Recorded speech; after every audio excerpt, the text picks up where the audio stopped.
অবশ্যই হতে পারতো, এখন হয় না, এটা আল্লাহ চাইছে দেখে হয় না, উনি যেটা চেয়েছে সেটাই হয়েছে, আর আমাদের কষ্টের ফল এটা।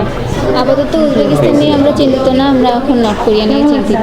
ভালো, আমরা যতটুকু আশা করছিলাম যে আমাদেরকে ভালো করবে, আমরা ভালো করবো। ঋতুপর্ণার গোলটা হলে কি ম্যাচের সিনারিও অবশ্যই হতে পারতো, এখন হয় না, এটা আল্লাহ চাইছে দেখে হয় না, উনি যেটা চেয়েছে সেটাই হয়েছে, আর আমাদের কষ্টের ফল এটা।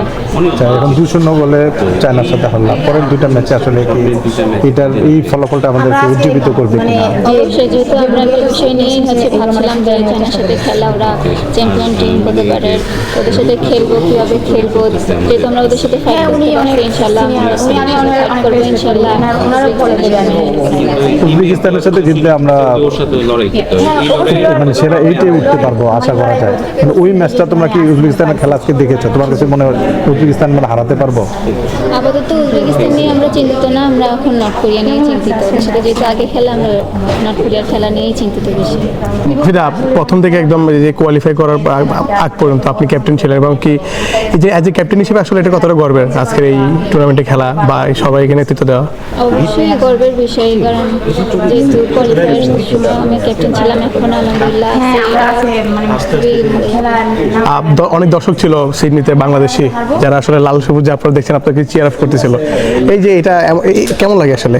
আসলে আমরা ভাবতেই পারিনি যে এত দর্শক থাকবে। তারপর যখন খেলা শেষে যখন আমরা দর্শকদের সাথে হাত মেলাতে গেছিলাম, তারা খুবই সাপোর্ট করছে, তাদেরকে অসংখ্য ধন্যবাদ যে তারা মাঠে এসে আমাদেরকে সাপোর্ট করছে।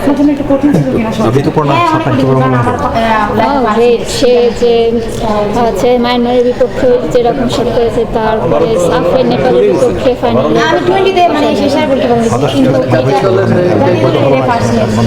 গোল হলো কি হলো না সেটা নিয়ে হতাশ না, আমরা যে ভালো খেলছি, ঋতুপর্ণা ভালো খেলছে, সবাই ভালো খেলছে, আমাদের গোলকিপার মিলি দুর্দান্ত খেলছে, সবাই খুবই ভালো খেলছে।